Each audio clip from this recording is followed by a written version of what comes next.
êtes à l'écoute de l'ORTM, merci de nous rejoindre. Il est 7h à Gundaka, dans la région de Mopti, la même heure partout au Mali.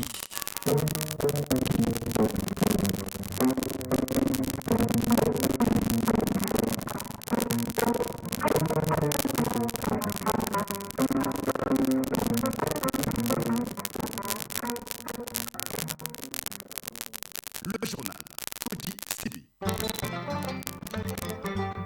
Mesdames, Messieurs, bonjour. Notre pays célèbre ce 13 septembre la journée africaine de la technologie et de la propriété intellectuelle. Une occasion de sensibiliser les inventeurs, chercheurs et responsables des petites et moyennes entreprises. Le thème retenu cette année est propriété intellectuelle et financement de l'innovation en Afrique. Les pharmaciens étaient réunis hier pour parler du rôle et de l'impact des assurances maladies sur l'activité pharmaceutique. C'était à l'occasion de la journée de l'ordre des pharmaciens. Cette 23e édition a regroupé les pratiquants de 7 pays d'Afrique de l'Ouest, de l'intérieur du Mali et de Bamako. L'actualité des sports est marquée par les afro-baskets des moins de 18 ans, filles et garçons, qui se déroulent en Afrique du Sud. Le Mali est en demi-finale sur les deux fronts. En football, le Djoliba Athletic Club et le Stade Malien de Bamako joueront ce week-end en Ligue des Champions et en Coupe de la Confédération.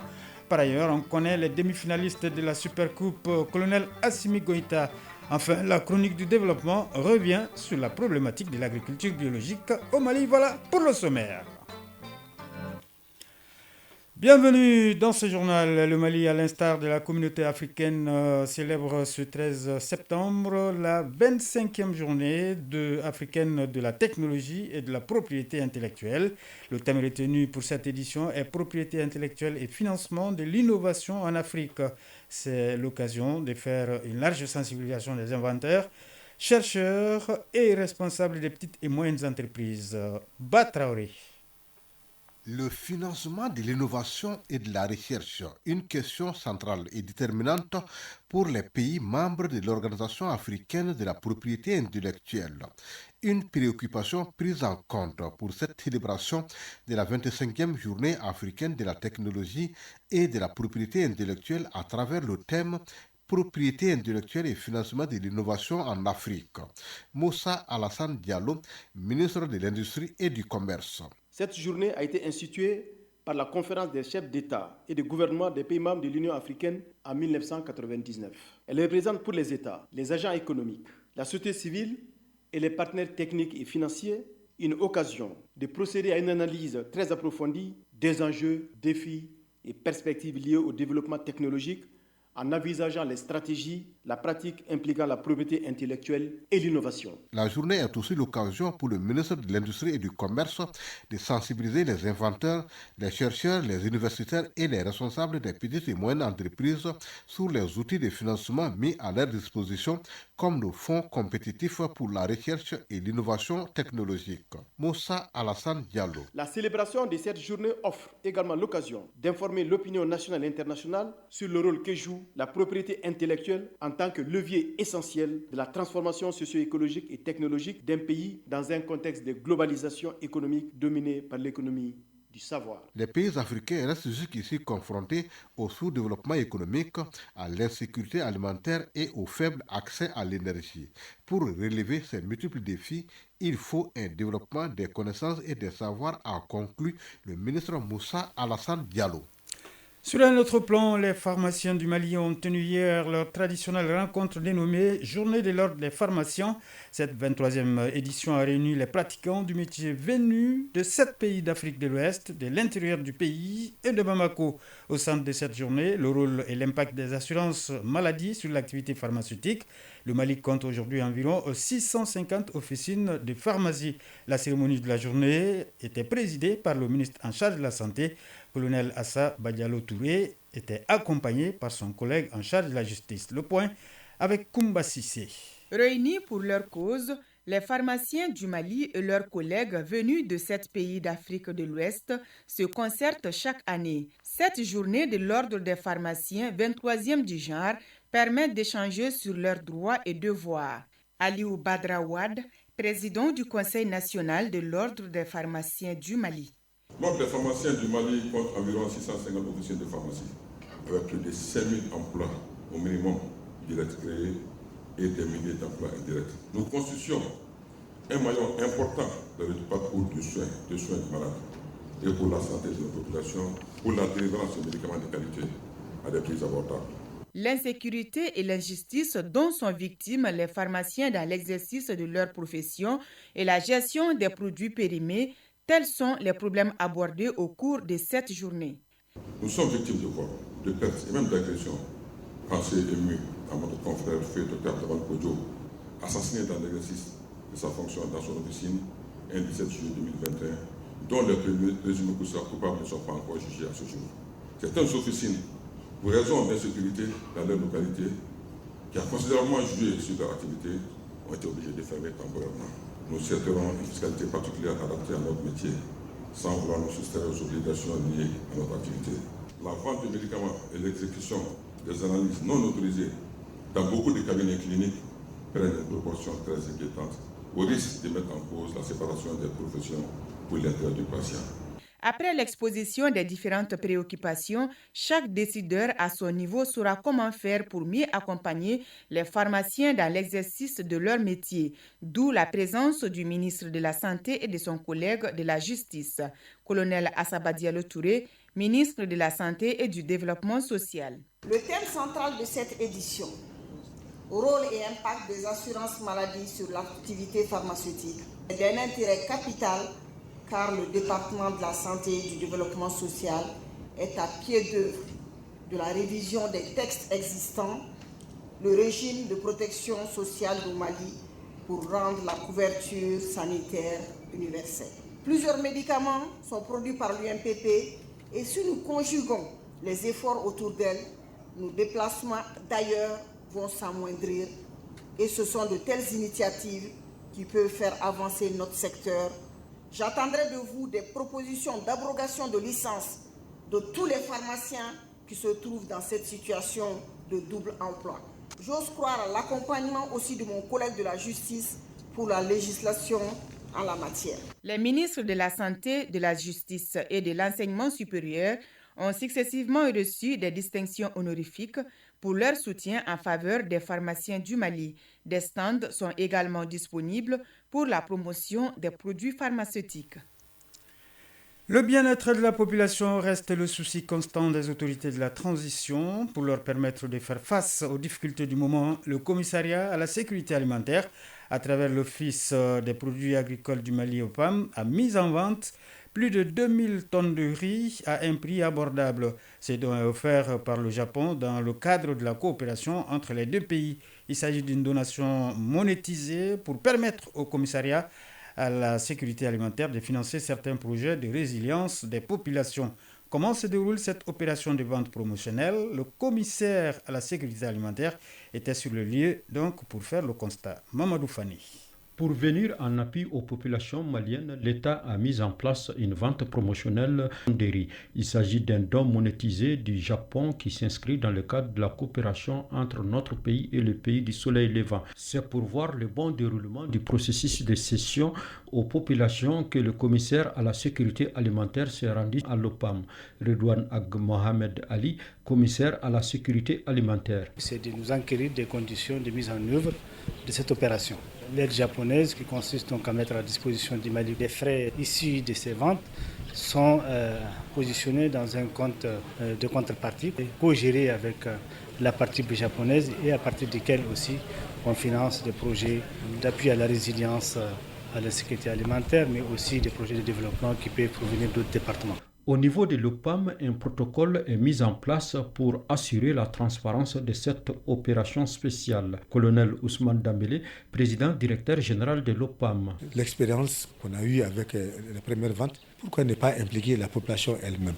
Donc c'est ainsi qu'on a impliqué la population qui dresse la liste. Les agents de l'OPAM prennent le relais pour l'identification de la personne qui veut acheter le riz.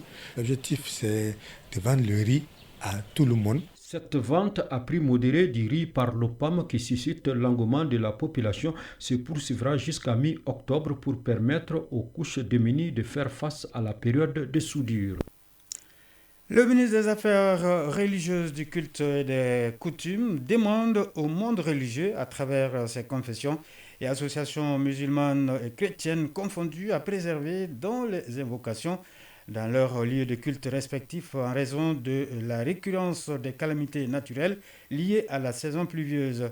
Qu'aussi, il sait compter sur sa capacité de dissuasion de tous ceux qui sont tombés, qui sont donc tentés de construire dans le lit des cours d'eau ou de ceux qui y habitent déjà à cause des risques à encourir en les invitant tous à se soumettre à toute mesure idoine que le gouvernement pourrait entreprendre. Le ministre sait compter sur la foi de chacun de vous pour escompter l'accomplissement correct des missions ci-dessus assignées. Quelques mots de l'actualité hors de nos frontières. Hier jeudi, Bassirou Diomaye Faye s'est adressé comme prévu à la nation sénégalaise. Durant 7 minutes, le président de la République, élu dès le premier tour à la présidentielle du 24 mars dernier, s'est exprimé quant à la situation politique délicate dans laquelle il se trouve avec un parlement dominé par l'opposition, à commencer par le camp de son prédécesseur Macky Sall. L'actuel chef de l'État du Sénégal a donc tranché selon les règles du Conseil constitutionnel. Bassirou Diomaye Faye devait attendre 2 ans de législature pour pouvoir dissoudre l'Assemblée nationale. Ce cap a été franchi ce 12 septembre. Le président de la République a annoncé donc cette dissolution. Au Gabon, l'Assemblée constituante s'est réunie hier pour examiner le projet de nouvelle constitution. La dite session qui durera 10 jours a été convoquée par un décret du président de la transition, le général Brice Oligui Nguema. Ce projet de constitution qui sera soumis au référendum d'ici la fin de l'année prévoit un régime présidentiel, la suppression du poste de Premier ministre au profit d'un vice-président du gouvernement. Le projet prévoit pour le président un mandat de 7 ans renouvelable une fois. Et puis au Japon, 9 candidats dont 2 femmes se sont officiellement déclarés pour succéder au Premier ministre Fumio Kishida et présider le Parti libéral-démocrate au pouvoir. L'élection interne du parti est prévue pour le 27 septembre prochain. Le 14 août dernier, Fumio Kishida avait renoncé à briguer un nouveau mandat à la tête du PLD, formation au pouvoir pratiquement sans discontinuer depuis 1945.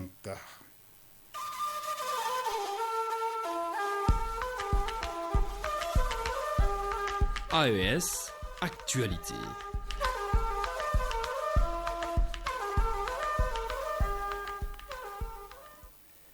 250 veuves des FDS et autres femmes vulnérables vont bénéficier du programme intégré d'autonomisation socio-économique des femmes en situation difficile. C'est une initiative de la Fondation Gopaga qui vise à doter les bénéficiaires en rudiments et aptitudes dans plusieurs domaines, notamment la coiffure, la coupe-couture, la saponification et la pâtisserie. L'objectif est de renforcer leur autonomisation économique. Le lancement de la 3e édition du programme est donc intervenu hier à Ouagadougou, au Burkina Faso. Issoufi Ouedraogo de Radio Burkina. La pâtisserie, la saponification, la coiffure et la coupe-couture, ce sont les domaines de formation au profit de 250 femmes de FDS tombées et autres femmes vulnérables. La formation, qui va durer 9 mois, s'inscrit dans le cadre du programme intégré d'autonomisation socio-économique des femmes en situation difficile. Sa mise en œuvre est assurée par la Fondation Gopaga. Fadima Kambou en est la présidente. Cette année, il y a une innovation parce qu'on ouvre le programme. On était plus axé veuves de FDS, mais cette année, au fait, on a des veuves de FDS, des femmes de blessés et aussi des femmes veuves civiles et aussi des orphelines. Cette formation va contribuer à renforcer la résilience des bénéficiaires et à leur donner de l'espoir. Fatima Taouedraogo a opté pour la coiffure. Ce qu'on attend de ce centre, c'est beaucoup de changements parce qu'il y en a vraiment qui avaient besoin d'aide et on a eu ce qu'on voulait. La sélection des bénéficiaires a été faite avec le concours du ministère en charge de l'action humanitaire. Son représentant, Palamanga Woba. Pour cette formation, nous avons participé avec nos structures de concentrés à l'identification de ces femmes qui vont être formées et nous participons également à beaucoup d'actions dont la Fondation initie. Le lancement de la 3e cohorte du programme intégré d'autonomisation socio-économique des femmes en situation difficile marque également le démarrage officiel des activités du centre de formation de la Fondation Gopaga à Ouagadougou. Direction le Niger, la région de Zender abrite depuis hier les travaux de la commission mixte nigéro-nigériane. Une occasion pour les participants à cette rencontre de procéder à la validation d'un document de l'étude sur l'aménagement du corridor Zender-Daoura-Digawa-Kano. Compte rendu Kassoum Moutari de Radio Niger. À l'entame de cette rencontre organisée grâce au partenariat Commission mixte de coopération nigéro-nigériane et le projet de développement de l'agriculture familiale PRODAF, l'hymne national du Nigeria et du Niger. En effet, l'événement revêt un intérêt particulier pour le gouvernement de nos deux pays et les populations transfrontalières, en ce sens qu'il permettra d'aboutir à un cadre réglementaire de plus qui boosterait les échanges commerciaux et les interactions économiques le long du corridor Zender-Daoura-Jigawa et Kano. Le secrétaire général de la commission, son Excellence ambassadeur Moussa Saban Maman, après avoir rappelé les résultats positifs enregistrés dans plusieurs domaines, il a tenu à remercier le PRODAF Niger pour son assistance et son parrainage. Il a également exprimé ses vifs remerciements aux autres partenaires au développement qui ont énormément contribué au processus ayant abouti à la présente rencontre de Zender. Dans son discours d'ouverture de travaux, le gouverneur de la région de Zender, le colonel Youssouf Labo, a souligné que les échanges commerciaux jouent un rôle prépondérant dans les relations entre nos deux pays. La place et le rôle des échanges commerciaux dans le développement économique, tel que contenu dans le programme du président du Conseil national pour la sauvegarde de la patrie, son Excellence, le général de brigade Abdraman Chani. Cet atelier consacre l'aboutissement de multiples concertations entre les deux parties. Il se veut un cadre d'échange, de partage sur la problématique des échanges commerciaux dans notre espace. Il est à noter qu'au cours de la présente rencontre, un consultant présentera aux participants la situation actuelle de la problématique de développement du corridor et surtout les actions à mettre en œuvre en vue d'un développement harmonieux et durable de ce corridor.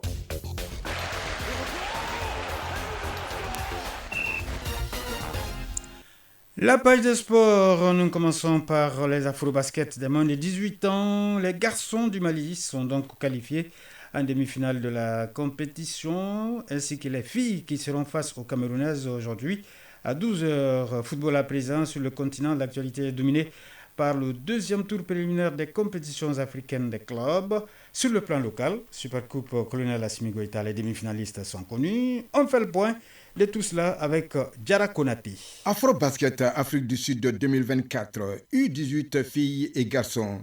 Le Mali a battu hier le Nigeria pour le compte des quarts de finale U18 garçons 81-72 et s'est qualifié en demi-finale. Quant aux filles U18 maliennes, elles affrontent dans quelques heures, soit 12h GMT, les Camerounaises en demi-finale. Football, hier, pour le compte de la dernière rencontre de la 5e journée de la Supercoupe Colonel Assimi Goïta, la formation de Kidal et celle de Bamako étaient face à face. Les Bamakois l'emportent 3-1. Auparavant, l'équipe de Tombouctou s'était imposée face à celle de Kaye 3-0. Les affiches des demi-finales de la Supercoupe Colonel Assimi Goïta sont connues. Il s'agit de Bamako, CNT, Koulikoro, Ségou, respectivement lundi et mardi 16 et 17 septembre à partir de 16h30 au stade Mamadou Konaté. Sur le continent, les compétitions africaines des clubs sont à l'honneur. Le Djolba Athletic Club de Bamako, champion du Mali, se prépare pour affronter l'Asco de Kara, champion du Togo au compte du 10e tour préliminaire aller la Ligue des champions africains de la CAF. Coup d'envoi samedi 14 septembre 2024 au stade du 26 mars de Bamako à partir de 16h. En Coupe de la Confédération, les Blancs de Bamako iront défier les Libériens de Paynesville. L'équipe du Stade malien de Bamako s'envolera dans l'après-midi pour regagner le Libéria. Chronique du développement. La chronique du développement revient sur la problématique de l'agriculture biologique au Mali. L'utilisation abusive des produits chimiques dans l'agriculture peut avoir des conséquences sur la santé humaine et animale.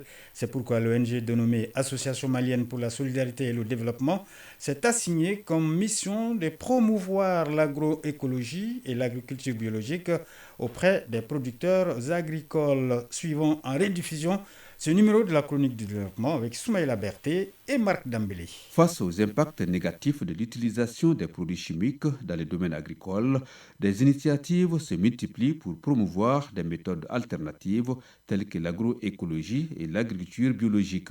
C'est le cas de l'ONG AMSD, l'Association malienne pour la solidarité et le développement. Elle qui mène ce combat depuis 2009 auprès des producteurs agricoles. Amidou Diawara en est le président. Sur le terrain, 80% de nos activités concernent aujourd'hui la transition agroécologique, notamment accompagner les producteurs en agriculture biologique et aussi la certification des produits biologiques avec les labels de certification SPG bio-local. Dans cette lutte contre les produits chimiques dans l'agriculture, l'ONG AMSD n'est pas seule.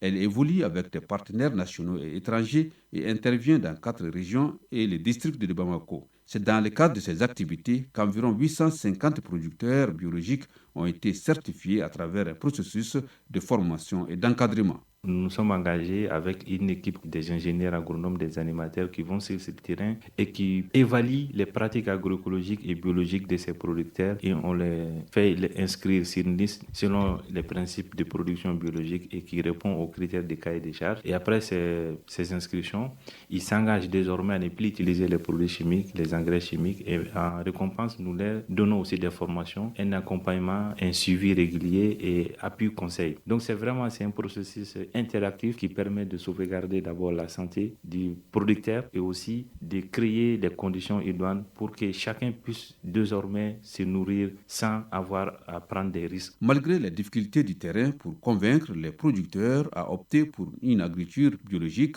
le responsable de l'ONG AMSD estime que le chemin est balisé.